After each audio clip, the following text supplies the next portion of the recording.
We don't have any hospital, any medicine. Thank you for this thing. Your Indian group has just arrived and helped us really much. God bless you, Indian Thank you very people. much. Thank you very much, all the Indians.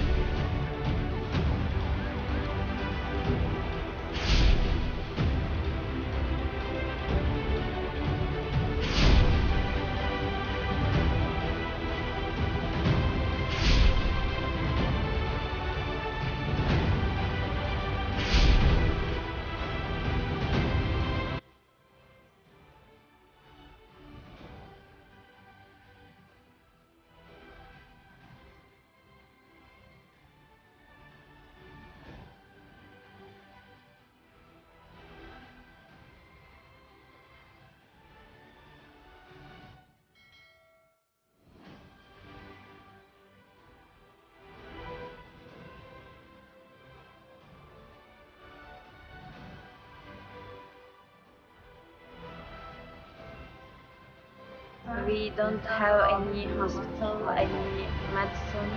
Thank you for this thing.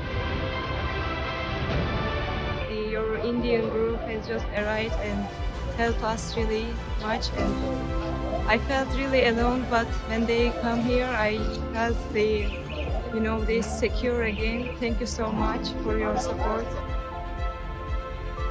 God bless you, Indian Thank you very people. much. Thank you very much, all the Indians.